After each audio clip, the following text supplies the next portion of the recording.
Hello, welcome back to Just Not Cricket. Just Cricket. Cricket. We're back. We're back quite frequently after last time, after a month or so break. It's just been 2 weeks this time. Here I am back. I'm Matt. Also on the other end of the line is Mr. Jamie. Hello, Mr. Jamie. Hello, I am also back. Way here we are for some cricketness, some cricket madness. Is this episode 10?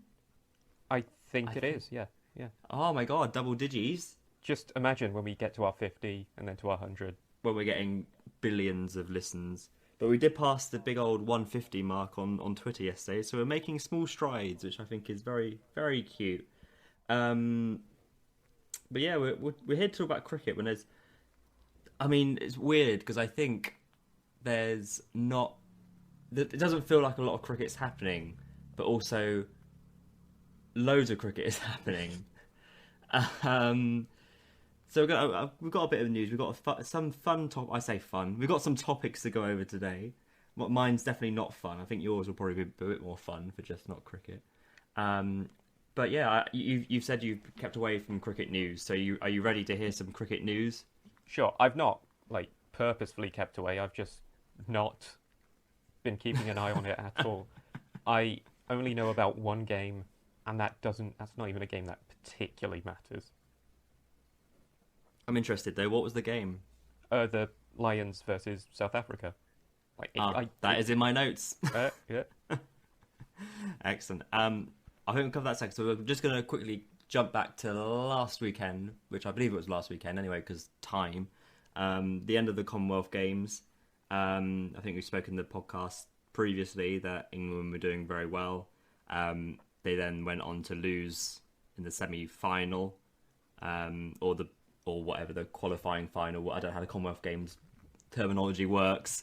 And then they also went on to lose the bronze final. So in the end, England did leave with nothing, which feels a bit strange considering how well they were doing. I think it lost by about 4 runs to India in the semi, which was a shame. But then, of course, Australia went on to go and get the gold. Fun fact, that Australia women's team haven't lost a series of international cricket in 4 years. Wait, I think they're what? pretty good. Yeah, that seems all right. Wait, what the hell? It's Honestly, literally like, the yeah, the gap in quality between Australia and whoever's next. Oh, yeah, what the hell? yeah. Like you'd say, England and India are definitely like in the women's game, absolutely right up there. And I don't think there's much between England and India, especially. And you could definitely kind of see that in the I don't know, the gold and silver semi. I don't know, but they're definitely thereabouts. Obviously South Africa are a bit up and coming in the women's game as well. They were very well in the World Cup, but yeah, Australia are just leaps and bounds. They're not even playing Elise Perry in that tournament, who's one of Australia's greatest ever players, and she can't even make the T20 team. I just find that utterly crazy, just to show their mass amount of talent. It's absolutely nuts. But yeah, it just feels like I can just turn up and they'll do it. I think as well, it was a very, very dramatic end to the game because I think India were coasting it as well. So I'm going to quickly bring up the scorecard. I got to find it there, so please excuse me as I'm tapping. I just remembered it was a bit mental. We've prepared intensely, as always. Oh yeah. Yeah, I just want the scorecard. I just want give me the scorecard. Give me the scorecard. Where is it?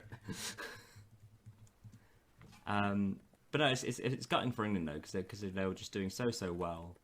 And then I guess that's just eliminator cricket though, isn't it? Yeah, it can just not be your day, I suppose. I mean, honestly, at what point do you just go, Australia are in the final, and whoever gets there is basically just the champions, and then you have to play Australia to see if you're an extra champion. Oh yeah, well yeah, love it. Yeah, exactly. Can you be the silver champion, please? Okay, right, here we go. So I remember now. So just a quick scorecard for you. Australia got 161 in their 20 overs, which very good, I'd say, for a final.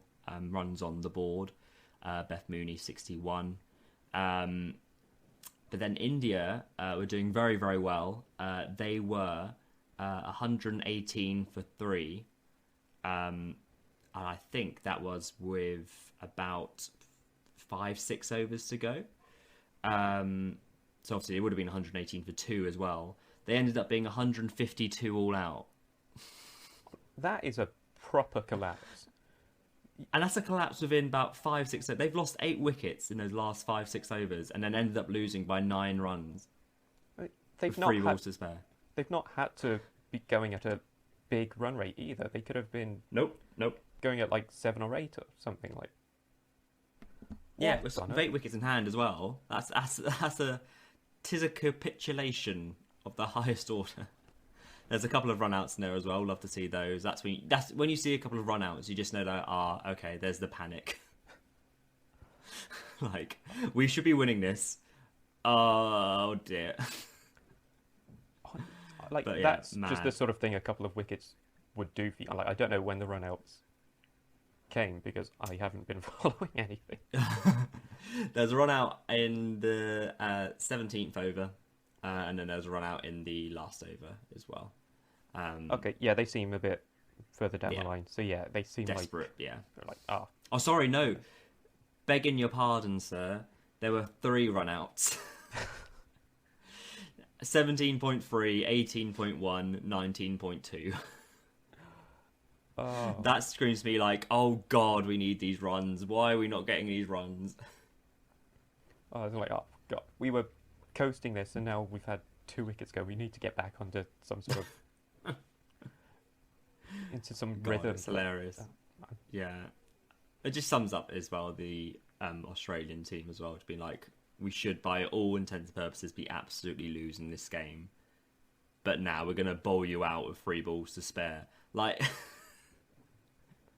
great. So yeah, well done Australia, and this Australian age of women's cricket, I think, is not going to end anytime soon. So well done on your gold, and commiserations for the English.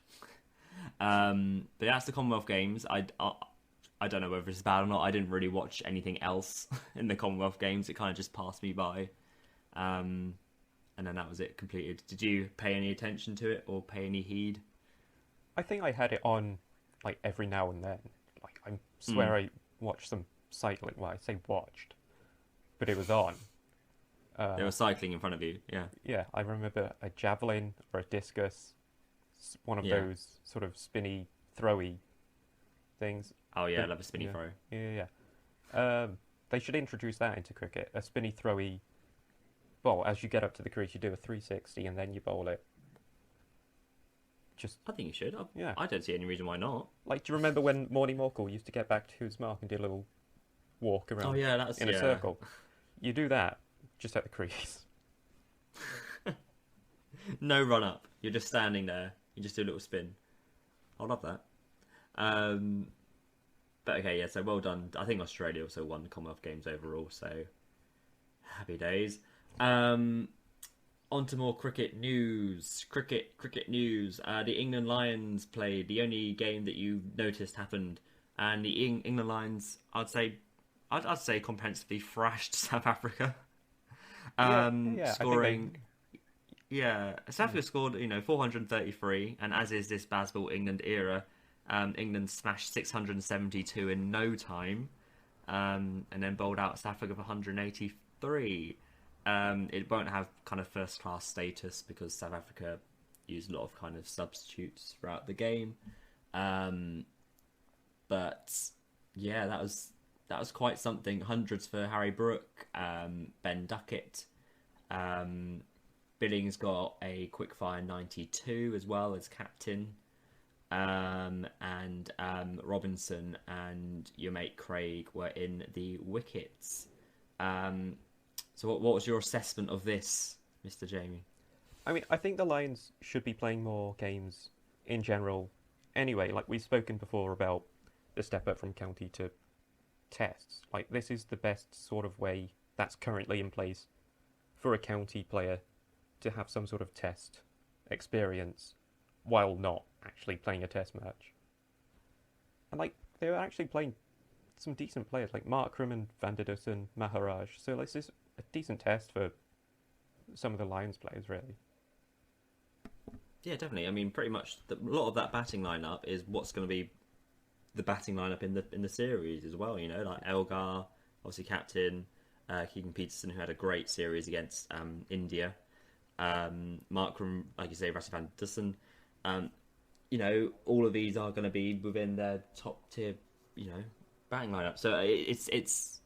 I think you're right. I mean, it's great to see Lions have a game, you know, and it's a great kind of, yeah, that stepping stone towards Test cricket. I think as well the Lions felt like they used to play a lot more, you know. I do remember a lot they used to play at Worcester, and they used to do little kind of tri-series between, like, you know, a Sri Lanka A team or something like that. So I definitely think there should be a lot of scope for more Lions games, but again, it's just fitting them in the schedule, which we love to come back to. It always felt like the But Lions used yeah, to have like sort of younger players or third choice players, but like looking at the 11, this feels like an actual B team. Like if one of the test players were out injured, then you'd look to this side for a like for like replacement. So I think it's, you know, mm. Rob Key might be doing something right.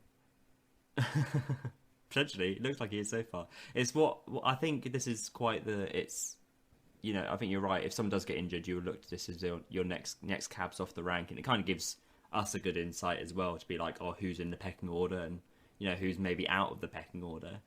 And you could always look at it as well, like the COVID scenario last year. If something was to happen where that team couldn't play, then this would probably likely be a similar team that would play. Obviously, there's return for Keaton Jennings at the top. I would probably imagine he would tour this winter as well, especially since going to Pakistan, and he's obviously a very good player of spin, so I feel like he'd be in there. Dom Sibley is back, because of course. Based off not a lot, but I'm not going to go into Sibley again after my last rant. Lawrence is in there, which makes sense because Lawrence had a fairly alright tour of West Indies, to be honest. I think he got a 90 or something in one of the games. He got 97 off 97 balls here. And then Brooke, Duckett, Billings, Jackson Surrey, who's been touted quite a lot, so he's in there. So it's really interesting to see, like, I think batting wise, suddenly from feeling like we've got no reserves and no batting at all to be like, huh. There's quite a lot here we could actually look at and have a go at, so it's quite fun actually. Like the only thing I would say, you've got like Brooke and Duckett, and even potentially Lawrence. They'd be looking at sort of Roots, place, or like 4, 5, 6, if you're judging off where they've batted in this Lions game. Mm-hmm. Whereas like the only positions you'd say are up for grabs are Crawley as an opener and maybe 3, but even then Ollie Pope's been doing all right. Yeah, for sure. I think I made the argument the other day that the current team that we have in the Test team will not be changed, but because of England playing such a stupid amount of cricket, there will absolutely be times where that team needs to be changed about a bit. So you know, someone like Harry Brook will absolutely probably get their Test debut within the next year. Like I can't see how they wouldn't. Just injuries and number of matches playing and things like that. Brook will absolutely get his chance. So people saying that, oh, I need to try and find a way to drop Crawley but get Brook in. You can't. Like, Brook's not an opener. He'll fit in the middle order, and it will just work itself out. It always does. That's just the way it happened. And obviously, with like Stokes took some time off himself for his mental health, so hopefully he's a bit more like clued in as to like when he thinks a player will need some time off, either through fitness or through like burnout, so he can hopefully manage the squad a bit better in that way because he's experienced it. Yeah, I think you're absolutely right. No, definitely. And it's good to have someone from that perspective as well, rather than just because you can look at this Stokes hero to be like, I want you to give like your all the time and just keep going and go at it. But you know, I do think Stokes has that side to be like, no, you need to step away, have a little break. So yeah, I think that's really important. Bowling wise, I think it's also pretty good. Obviously, your mate Craig did pretty well. Liam Patterson-White from Notts as a spinner, which is quite interesting that someone like Matt Parkinson or Dom Bess didn't get a run in this game, so I don't know whether that means they're thinking that let's look at Parkinson, just keep him playing 100 and playing competitively there. It obviously feels like as though that means that's probably it for Bess as well if he's not going to get a gig here. The spin department does feel very kind of dry. So that's another issue. But you've got Sam Cook in here as well, who was in your original team, I think, at the beginning of the year, was he not? He was. Yeah, so Yeah. so you're happy to see him, I imagine. Yeah, I think I looked into Patterson White when I was doing my selection paneling. Yeah. So yeah, and it's nice to see Ollie Robinson back in the makeup as well. Like this could also be a good place for players coming back from injury to just get a bit of rhythm back into the game. So hopefully, if someone like Joffre were to ever come back, they'd get a Lions game first to prove some fitness, rather than just being thrown back in like Robinson has done. Yeah, that's definitely the ideal, because you'd say in this game Robinson's now bowled I think about 35 to 40 overs in this game, and obviously he's in the main test squad as well, so he won't play that first test, but I'd imagine he'll probably play the second or at least the third, and it's just a kind of nice way to ease him back in, because I do think that England side's even stronger when he's in it, especially at home. So yeah, good to see. Good Lions game. Obviously that leads into the test match, which happens on Wednesday, because we are going to hope to go to day 5.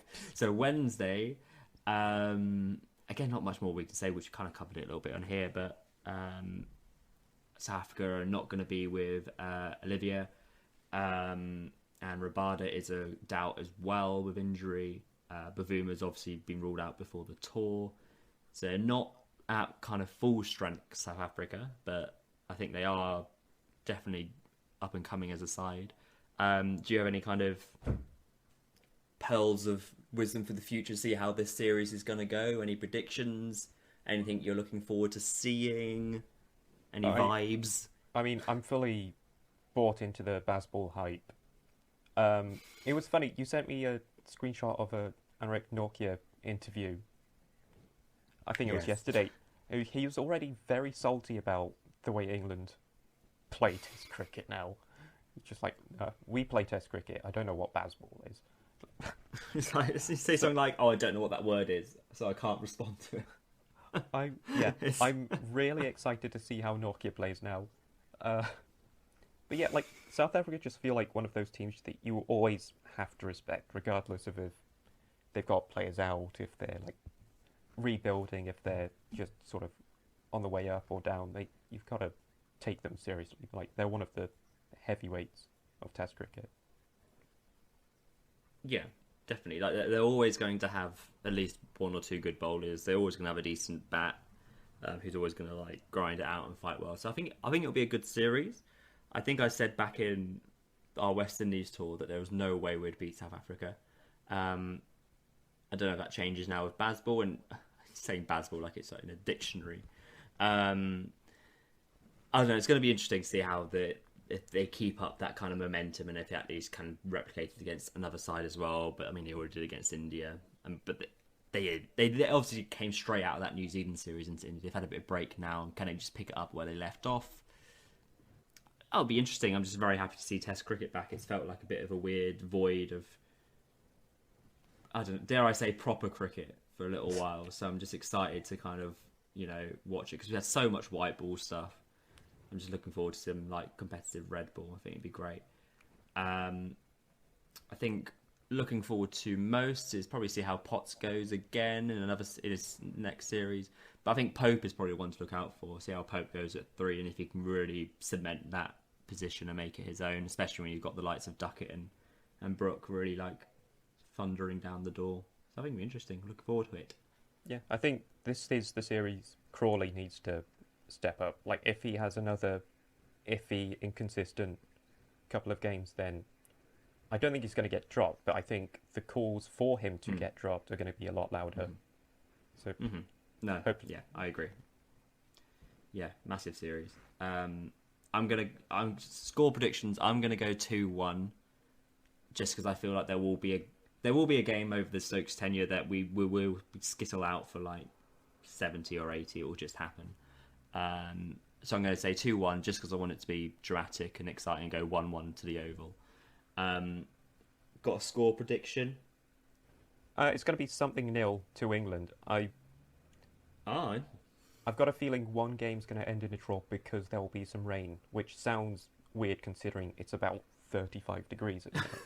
because it's a drought. Yeah. Yeah, but I think that's kind of fueling it in my head as well. Like, as soon as Test cricket back, there's going to be one day that's going to be completely rained off.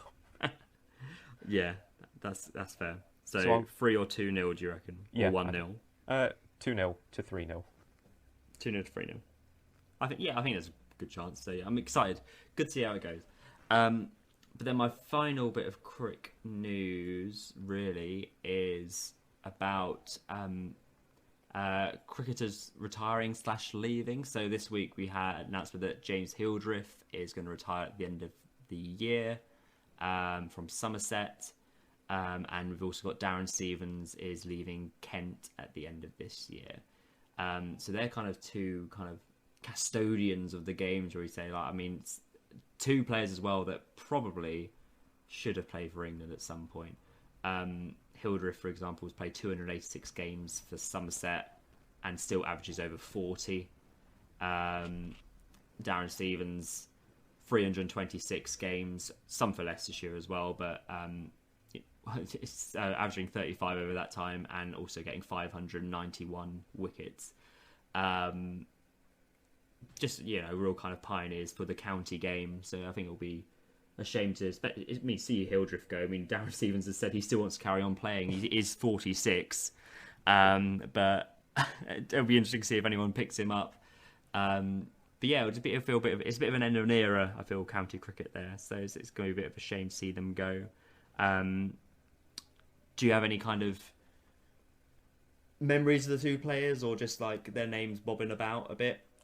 Yeah, like, it always feels like those are two players that will always pop up during this season. Like, every other finals day, it feels like Stevens was there, or like, I'll watch a T20 game and he'll pop up and I'm like, oh shit, he's 42. And then next year, I'll have the same reaction when he's 43. Like, Yeah. if he's still going, then that dream to play for England is still on. Oh, of course. Yeah, like, absolutely.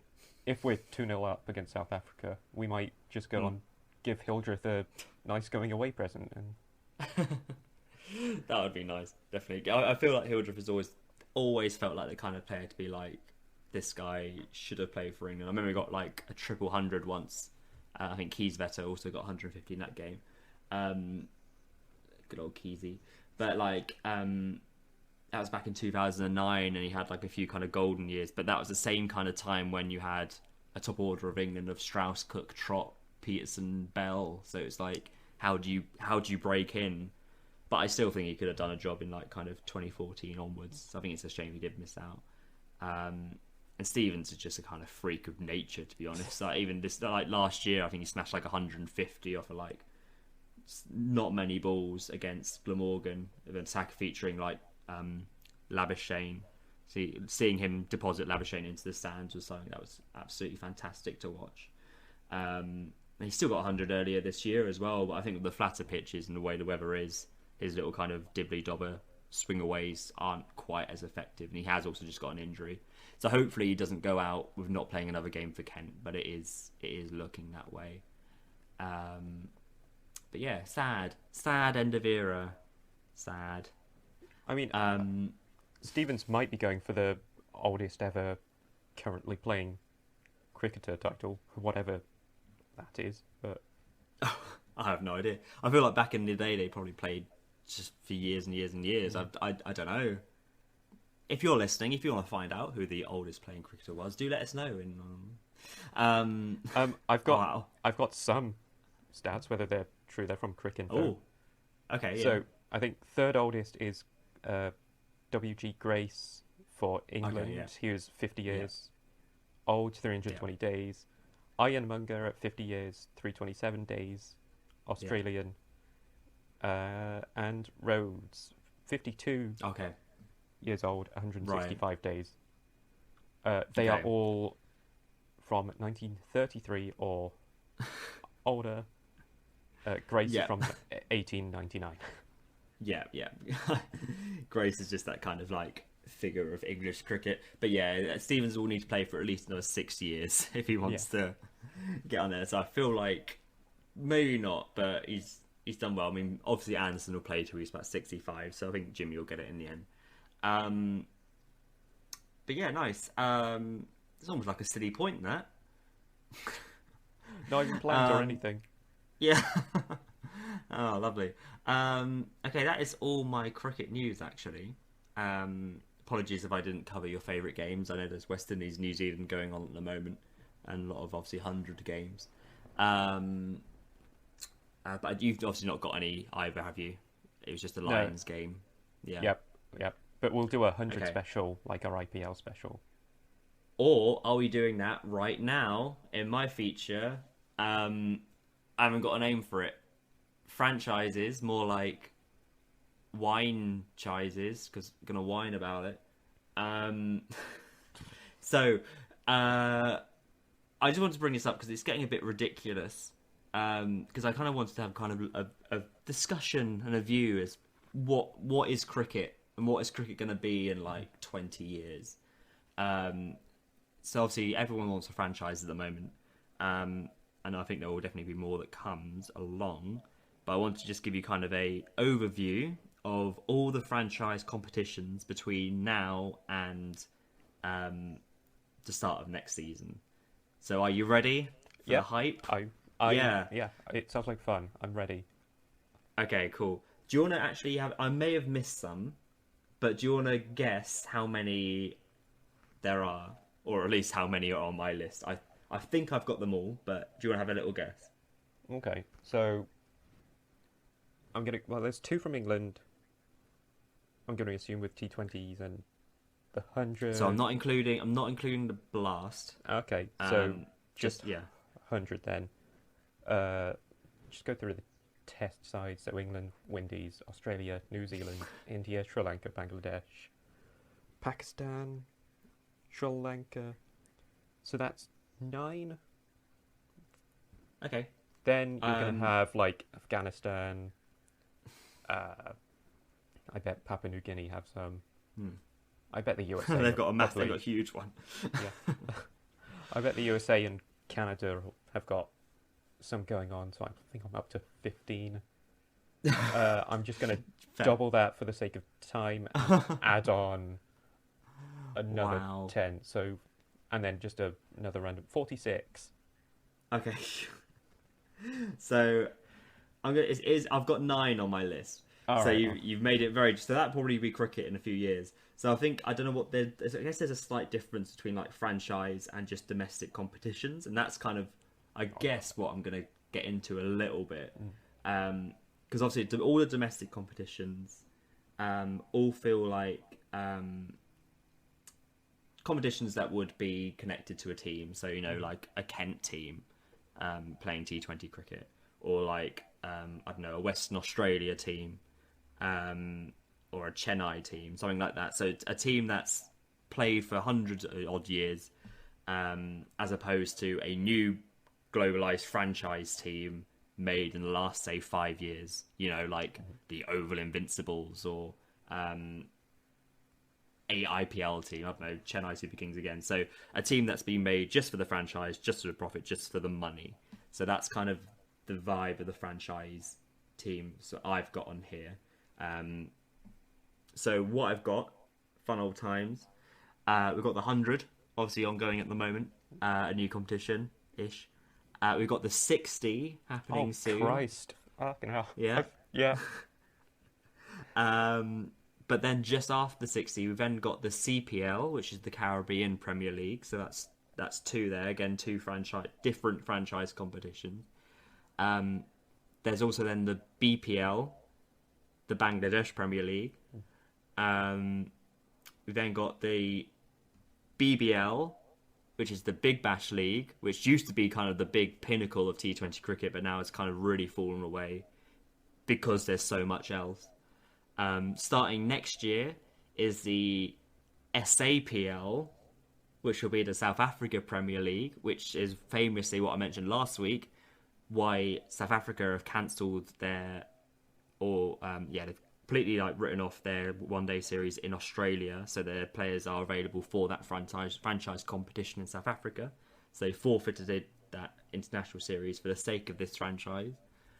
We then have the UAE ILT20, the International T20 League.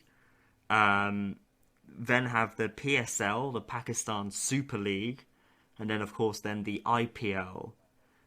So it's a lot. And there's a few things I want to quickly just mention. One thing which is mental. South Africa League, that starts in January. That's the first time that's going to happen. And then the UAE League is January and February. There are players, I'm going to talk about one in particular, also mentioned the grey cricketer. Moeen Ali has been signed and picked up for both of those competitions. So for South Africa Premier League and UAE League, even though they're kind of happening the same time. In amongst that, you've also got England touring New Zealand in a white ball series. I'm pretty sure it's New Zealand. So how does that get managed? Is he going to be in South Africa for one game, fly over to UAE for another one? Oh, then there's England there, another one. It just suddenly becomes, how is this managed? How does Mo look at that and go like, yeah, all right, I can be in South Africa one day, get the plane that night, get out to UAE, finish that game off, go back to New Zealand, and then start it all again. What? Like, how was he not like looking at a schedule and thinking, I should probably have some time off between some games? Yeah, maybe. Because I imagine what will happen, he'll either prioritize, I don't know, I'm saying prioritize, but it may not be New Zealand, it might even be South Africa. But it's definitely a white ball series that England are playing at that point. So I guess he'd play that first. Then he would play the South Africa competition to its entirety, and then join the UAE League whenever that happens. But the UAE League, man, like, who cares? Like, this is just money. So there's going to be squads of 18. There'll be 2 players from associate countries, but then only 4 in the squad will be from the UAE. So there'll be 9 in the actual team that will be completely international players.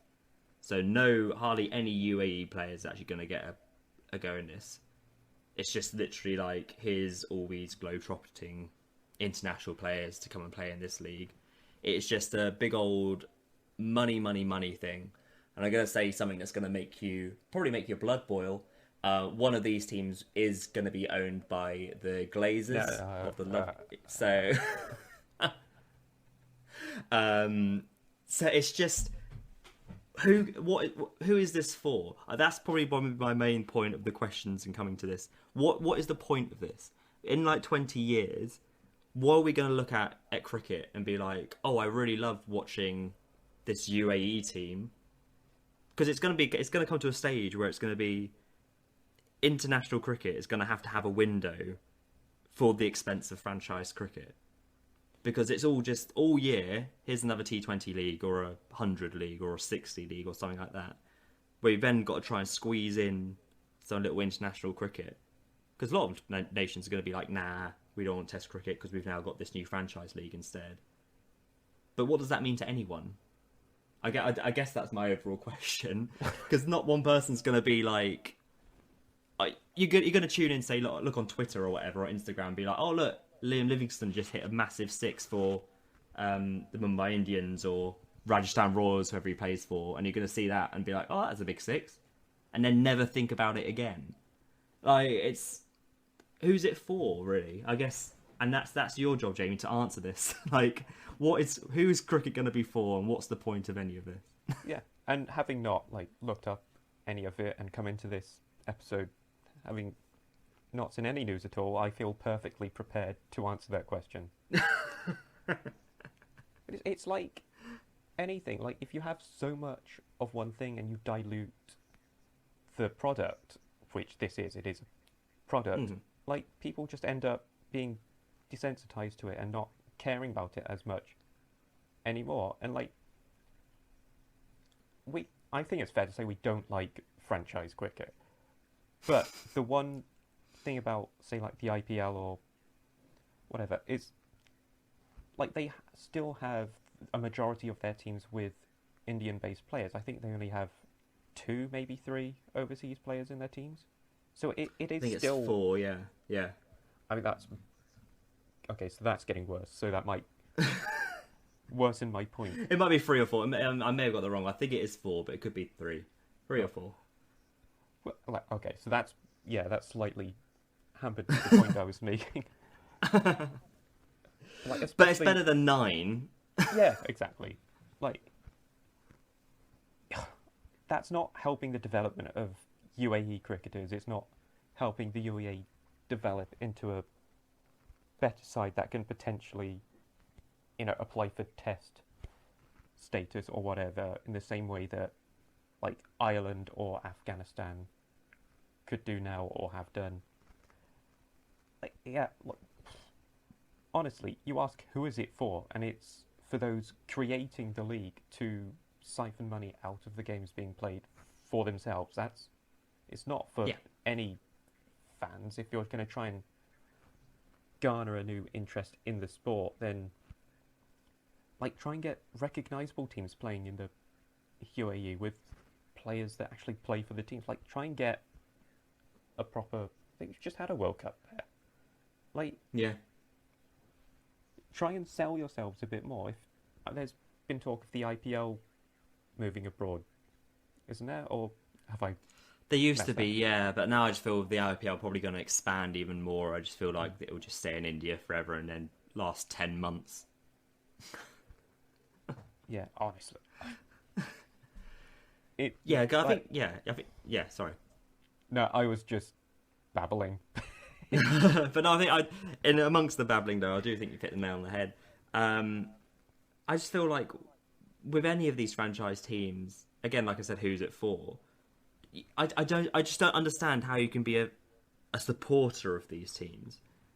Like, I guess how it's the case of anything, but you've got all other kind of sports and even cricket, teams throughout the years, like massive fan bases and massive followings. You're just looking at, in cricket terms, Surrey and Kent and Warwickshire, Yorkshire, of course, have such huge, massive years of following. Obviously, football is, probably second to none in terms of fan bases. But how can you suddenly say, like, okay, here's this new team, the Manchester Originals, and be like, okay, am I now a die-hard Manchester Originals fan just because it's just being created? I just don't. You're surely only going to these games to look at cricket and appreciate good cricket playing rather than getting any kind of emotional investment. And I think there's a lot of good stuff to come out of the franchise kind of cricket stuff. I think especially the women's 100 has been fantastic. I think less so the men's. I think the men's just feels like a knockoff or a slightly more glitzed up Vitality Blast. But it's obviously done wonders for the women's game, and that's giving them kind of real good kind of promotion and viewership and everything like that, which is great. But what difference are you going to have between a men's T20 league in the UAE, which is different from the South Africa Premier League, different to the BBL or the 100? Like, they just all blur into one or the other, and it's like, how many different scenarios, how many different interesting things can happen before, like you said, it just gets diluted to nothing. And then suddenly you're putting all this money into this kind of franchise product, but then who's really going to care about it? Like, it's just very sad.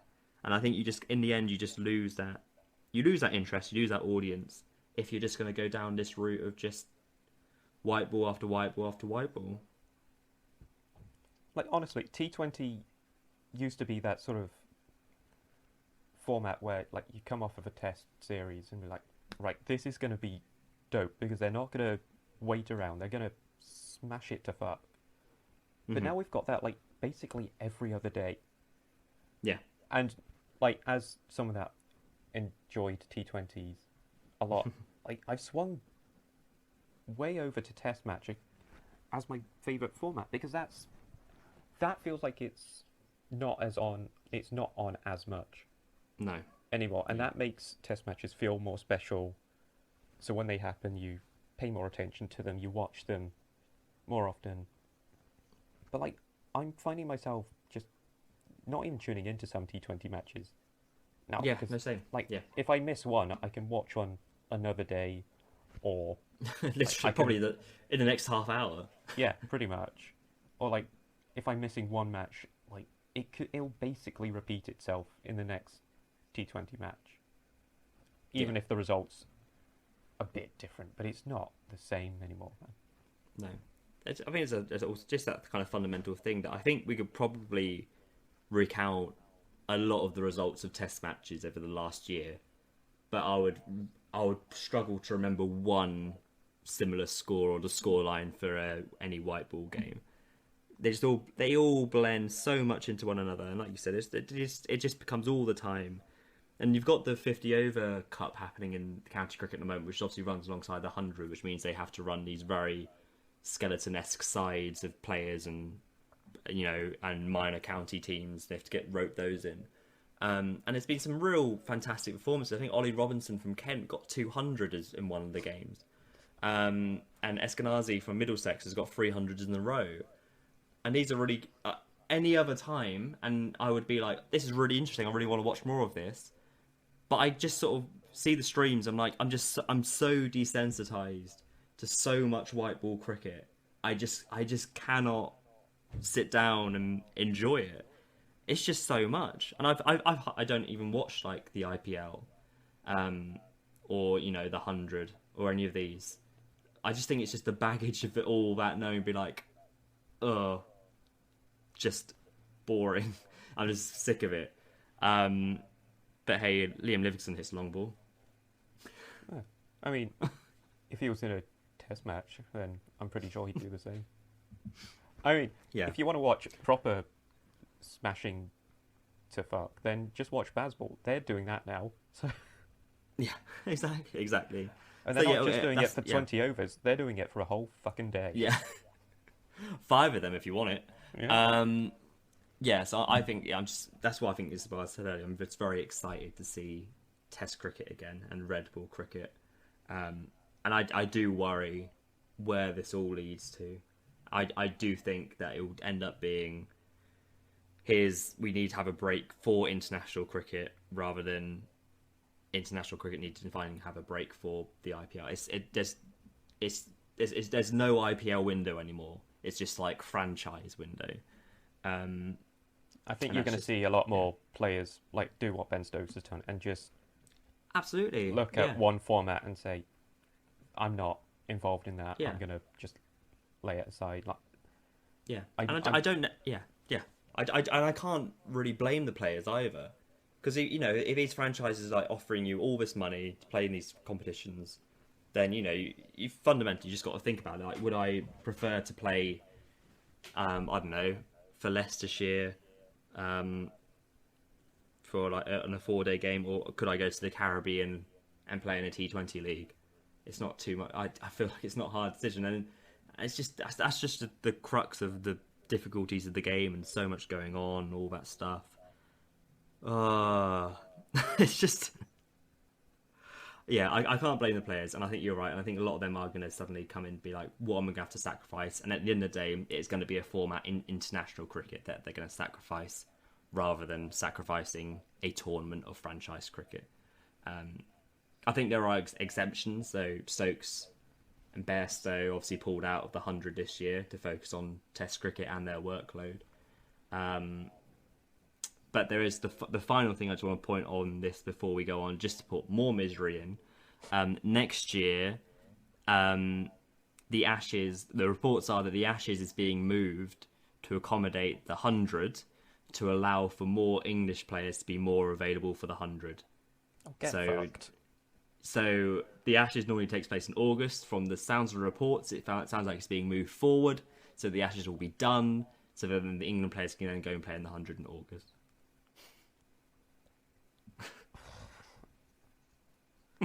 What else can you say? Like, that's Yeah. the most historical, well-known Test series. Yeah. Like, I'm sure other Test series have actual names associated to them, but you hear the Ashes and you know exactly what it is. Yeah, exactly. Honestly. Yeah, yeah. Ah. So on that note, that's the cricket chat done for this week. Um, but yeah, I'm sure more will come up from this, and there'll probably be about two more franchise leagues by the time we come back, which we love to see. But yeah, should we move on to something a bit more light-hearted? I think we should, Yeah. after all that. So yeah, that's my rant done. So we love cricket, but we're now gonna go on. It's just not cricket. Or should we say, it's just not Quidditch? Or, Ah, why yeah, would you right? say that? Well, do you ever have some of these random thoughts of like, what if Quidditch was actually a good sport? And then you just like go off on one and try and make Quidditch a good sport. Like that's the kind of nonsense I think of. I just thought it would be fun for us. The kind So of when you say make it a good sport, are you saying the sport itself is not good at the moment, and what are your reasons for that? I think it is functionally not a good sport. It doesn't perform as a sport should do. Like in Sure. one, like I've got 3 bullet points Okay. that like list the main issues I have with it. Like one Okay. is, I think two are pretty obvious. One being Yeah. the Seeker and the Snitch are OP as fuck. You cannot have like a single player be so pivotal to a match in that Yeah. way. Like you have to nerf either the Seeker or the Snitch or something to have that just be Yeah. viable, or completely fuck it off entirely. Yeah. Like, Sure. it makes, say, like with Victor Krum, that makes him completely important. Like, honestly, it's the Yes. worst Yeah. position you could that has ever been invented in sport. Because there's two fundamentals in there, isn't there? Because the fact that you catch a snitch, you get 150 points, and then also you can't finish the game until you catch the snitch. Which perfectly brings me on to my second issue, Mm. is the match just the matches could be eternal. They could go on forever. If you just were like, no, let's not bother catching the snitch.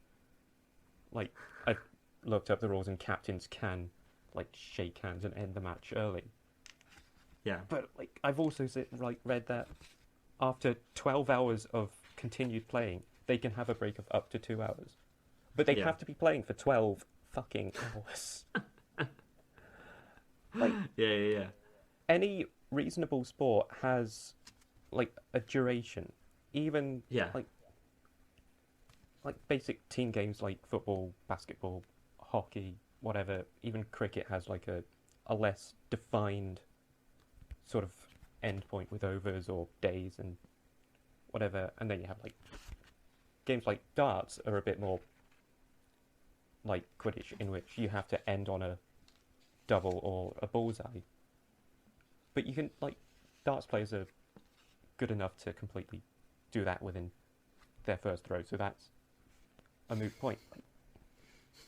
Every single sport has a Yeah. defined endpoint, Yeah. and that like adds just, like some sense of tension and intensity, because you have to attain a certain amount of points or more points than the other team by a set time. If you don't have that, like, what's the point? Like, Yeah. Yeah. oh, Because it's been quite fun. Because when I knew you were doing this, I found my Quidditch Through the Ages book, um, which I got when I was a kid for its comic relief.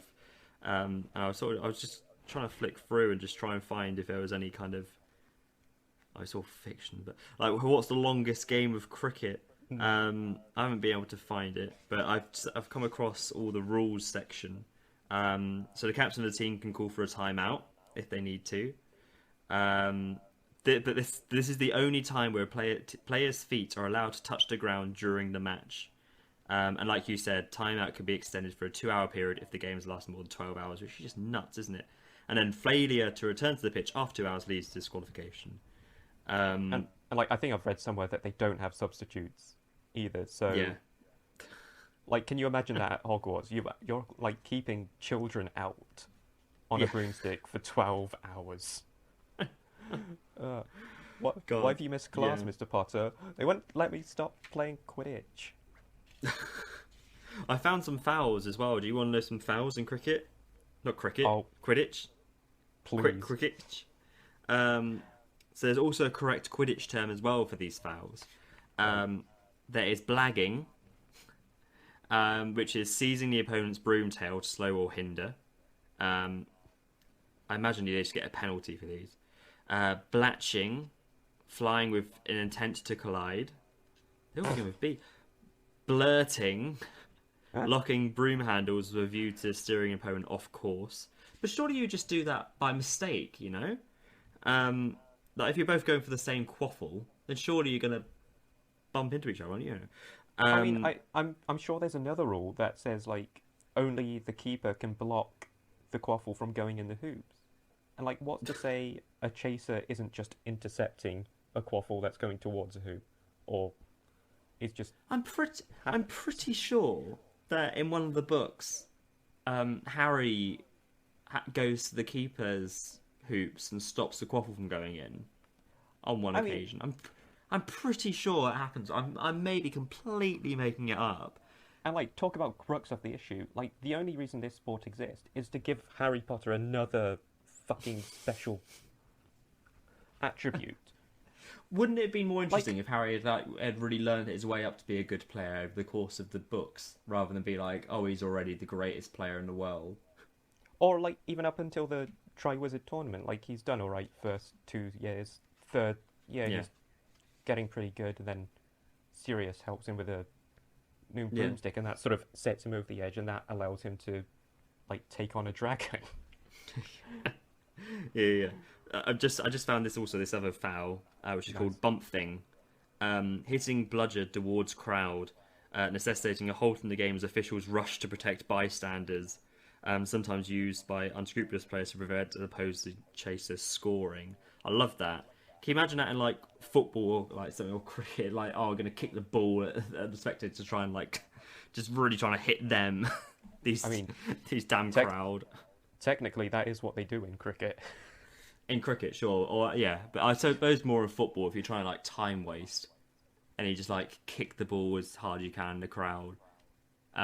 You've also got like flacking. What's a flacking? Sticking any portion of anatomy through the goal hoop to punch quaffle out. What? What?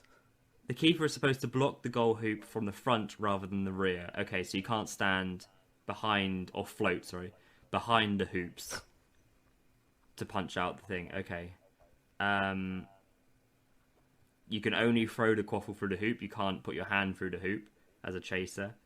There's ball tampering, quaffle pocking, tampering with the quaffle, puncturing Fuck's sake, it so Steve. it falls more quickly or zigzags. I've got two more. We've got snitch snip. Any player other than a seeker touching or catching the golden snitch. Or stooging, more than one chaser entering the scoring area. I didn't even know there were scoring areas. No, I had no idea at all. Like that was for the redesign. That was an idea I had of potentially introducing. So fair enough if you've got that in there already. That seems mental. Okay, sorry. Like- Okay, right. So, how are you going to improve on it? What's your rules? Like there's one more like kind Oh, of sorry. Yeah. Okay. issue. It's that you've got 3 chasers, 1 keeper, 2 beaters, 1 seeker, and from what I can tell, that is completely set. You have to have that many of those positions in each Yeah. plays. But like that just completely negates any flexibility for tactical ingenuity. Mm-hmm. So like my first big change would be to introduce 1 or 2 players into the teams to have up to, I think 9 players is a good Mm-hmm. Yeah. like team size to have, and we'll also have substitutes because fuck that. But like 9 is a fairly recognizable number in like mythologies as well, so you could like build that into the whole wizarding lore.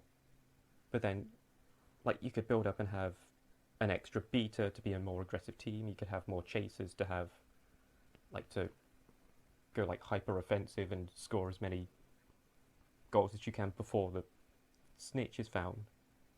So that's my first major change. Okay, that makes sense. Yeah. Second change is have time period. This catching the snitch doesn't end it. You have like at least 2 halves. I think like a basketball format of 4 quarters would be fine. Yeah. I think that makes sense. Yeah. Like I guess that depends upon how you use the snitch, though. Yeah, I think I'm gonna get to the snitch last because that's the biggest issue we have with it. It's like, how do we work around that? But yeah, it definitely needs a time period. I would agree, definitely. Yeah. Like, and as far as I know, the hoops are all the same. Like, you can put them in one hoop and it's 1 goal. You can put it in another hoop and it's still 1 goal. Yeah. But like, I'm gonna suggest against something closer to basketball where you've got 1 hoop that's higher up and is a bit smaller, and that'll score you more points, as opposed to a hoop that's lower down and larger. Okay, yeah, so I think, yeah, I'd agree with that, because you've obviously got the 3 hoops Quidditch, which they are different kind of heights, but they're all just 10 points. So yeah, exactly. I think, yeah, I'd agree with that. That makes sense. Yeah. And I'm allowing other players to block the fucking quaffle, because that's fucking stupid. Pointless. Like literally every other team sport with a goal, you've got players that can do that. So why Quidditch has to be even more special? Yeah, whatever. I'm gonna say, if they can't already, beaters can score now, because why the hell not? Why can't any player in the team score? I don't understand. Like, surely everyone in the team just plays, but then 2 just have a bat. Yeah, exactly. And they can be like designated beaters, or the seeker could be designated a seeker. They can still score with the quaffle if they wanted. Yeah, like a keeper in football can still score. He doesn't have to be like. I mean, they rarely do, but you know, a goalkeeper can still, if he really tried his best, could still score a goal. Yeah, exactly. I think a goalkeeper did score in League One. I think yeah, I saw that. Yeah. So why not? Yeah, everyone can score. I mean, I think that's the main points. Apart from the I'd agree with that. snitch itself, which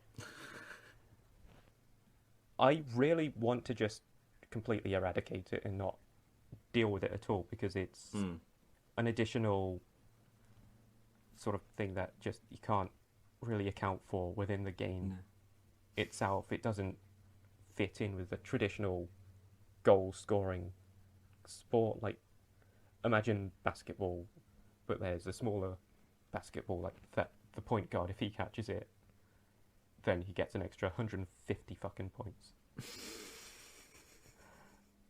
But I think that goes against like the spirit of Quidditch to completely remove it. So, like, I don't know how to still incorporate it and it be fair. Like, other than like just. Could you? Honest, like I've got.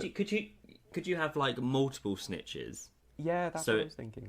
Yeah, so it's not like one player gets it and that's it, but the game can still on go, say, for if you want to do it in quarters or have 90 minutes or whatever, or 100 balls. Yeah, you could release one at like not kick off, whatever they call. Yeah, kick off, quaffle off. You can release one in the first, say, quarter, and if it's still going, you just release a new one every quarter. So like by quarter 4, you've got 4 snitches potentially flutting around. Yeah. Like, then if you like reduce how many points there were to like 25, then there's still 100 points up for grabs, but it's not completely derailing the course of the game. Winning the game. No, yeah, I think that's probably the best thing to do. I would agree with that. Or you have the same snitch that you when you catch it, it gets returned to the ref and then gets released again at a later point. Yeah. Um, Something like that. But they don't tell you when it's being released again or something like that. But yeah, I think why not? I think that's because it just feels nonsense and it just gets so convoluted, especially with like Harry in the books. And I think the World Cup thing with Crumb as well is nonsense because in the book, obviously, Ireland win that final, but they're winning by more points, over 150 points. But then Crumb still catches the snitch, and it's like, why would you catch it when you're losing? I don't. What's the point? Why have you made this so needlessly dramatic? And Um, who would make a bet on that? exactly, Like, because what I know, what player in their right mind would be like, yeah, I'm gonna bet that. like, who's even thinking? Well, like, if you catch the snitch, you're probably going to win. So we're gonna say the person who catches the snitch doesn't win. So it just doesn't. It's not Yeah. logical at all. If the game would be going on for like 4 weeks, then I'd be like, okay, yeah, that makes sense. But it's all in one evening, that game. I just don't. It's like, oh, I'm already bored. I can't be bothered. But it's Um, fine because with our Quidditch, it will yeah, be over in like 2 hours. yeah, exactly. Yeah, I would definitely agree with that because yeah, the timeless nature of it is just nonsense. Because how could you play that at a school as well at Hogwarts? Like, there's a chance this game could not end, and then that would hamper everyone's studies. Like, can you imagine if you had like exams scheduled for the week after, but nah, still got to play Quidditch. As the rules say, we can only time out for 2 hours, and we cannot stop. Like, remember Nonsense. I think it was Prisoner of Azkaban where Harry completely he falls off his broom or something and Dumbledore saves him. Hmm. Like, what happens if both Seekers are unconscious? What happens Yeah, then? because that makes no sense as well. Because in that one, then because Cedric catches the snitch in that one, so that's how the game can end. But like, if he hadn't, and it's like Harry's just like sprawled on the floor. And it's like, no, I got to keep going. As the rules say. No, it's fine. The captains can shake hands. Yeah. They can't sub on a replacement Seeker. No. Like, the losing captain just has to be like, well, we either end it now or play forever. Oh, it's such nonsense, but we love it. I guess. I mean, I don't. That's why I wanted No. to do this. But to be honest, I'd agree with all those changes because it's a silly sport. It feels like I'll pluck an arbitrary number out of the air and use this to be like this OP winning ball of destiny. Um, It's literally just another part of the story to make Harry feel like a more natural, perfect, special wizard. He's just come onto the scene and he's amazing. Like, mhm. ignoring the fact that he's not actually good at most of his subjects and he doesn't Yeah, apply exactly. himself. And, like, in most of the stories, he's not really, like, even, like, achieving anything or actually beating the bad guys, like in Philosopher's Stone. Like, he needs Yeah, Hermione and Ron to help him get to Voldemort Quirrell. And, like, when yeah. he touches his face, it's like, he's not actually doing anything, he's just touching his face. No, exactly. Yeah, yeah. Or, He's like, got an itchy forehead. yeah, or, like, the two wands for Voldemort's and Harry's connecting. Like, Voldemort's just used Avada Kedavra on you, and he's trying to use Expelliarmus. Like, I'm not going to go too hard on him because he thinks he's going to die, so he's just gone for whatever. Yeah. But, like, it's complete luck. He's not special at all, and this is... That's all Quidditch is trying to do. It's trying to make him seem more special at the It expense is. of Yeah. being a functioning sport, which I know isn't the point of it. J.K. Rowling hasn't gone down and been like, yeah, I need to make sure this sport is airtight. But it still Yeah. pisses me No, off. I'd agree. It makes me laugh. So my final kind of point on it, I think in the Prisoner of Azkaban, um, she tries to write in like goal difference stuff as well. Like they need to win by a Oh, certain number of points against Slytherin in order to win the Quidditch Cup. and it's just Yeah, yeah, like, non-stop it. That doesn't yeah, matter. yeah. Like Oliver Wood's telling Harry, like, we have to be leading by 160 points or whatever it is Before you before catch you it, can yeah, catch. yeah, Like, how? How are you gonna get to that point? yeah. Because like, Honest. surely if again, this is for God's sake, stupid game, but sure if you're like Slytherin, I guess you could just like all basically hover around the goalpost to stop Gryffindor from ever scoring, take a 0-0, and then catch the snitch, right? Why wouldn't I you mean, do that? yeah, you use the chasers as basically defenders. Well, I mean, you can't block the ball from going into the hoop. Yeah, So, but you can like block them from getting there. Like play a good high line or whatever it is, a good defense. yeah. Like just stop them getting through, and then get little Draco to catch it. Oh, it's silly. But like, if you had like the additional players with more like options with how many you could play, you could have like 3 or 4 beaters and use those as like defenders basically to try and stop the chasers from scoring goals. But Yeah, yeah, yeah. I agree. Oh my oh, god, what nonsense! But I'm glad we fixed it. yeah, that's how it will be from out now. That is the canon of it all. Um, but yeah, I quite enjoyed that. I like quite. Next week we'll make cricket better. We will try. We'll try We and will outdo try. the 60. Yeah. Oh god. Can't wait for the 60. Christ alive. But yeah, I think otherwise that is about it. I think from us. I don't think I've got any more cricket to have a little gander about. Probably by the next time you'll hear from us, at least the first test will be over. Um, and potentially the Rings of Power may be here. So I bet you can guess what we'll be talking about. Um, but yeah, I think that's pretty much all from me. Happy cricket weekend, happy sunshine. Um, Anything else from you, Jamie? Uh, don't go watch Quidditch. Just ignore it. Well, Make up your own sport. last thing, as much as I hate Quidditch, I was so angry in A Goblet of Fire when they cut away before the actual friggin' match started. I was absolutely fuming. Like, for goodness sake, what a stupid directorial choice that was. But yeah, we love it. Honestly, I was so hyped to watch it as well. As Oh, much as it makes no sense, we're building this up. Oh, it's massive, it's huge, it's Quidditch like you've never seen it. Let's go! Okay, that we don't see it. Great, love it. Rubbish, rubbish. But yeah, thanks for listening to our cricket podcast. But yeah, we'll see you potentially in a couple of weeks or whenever it is. But yeah, thanks for listening if you've made it this far, as per usual. And as per usual, Jamie will sing us out. Quidditch.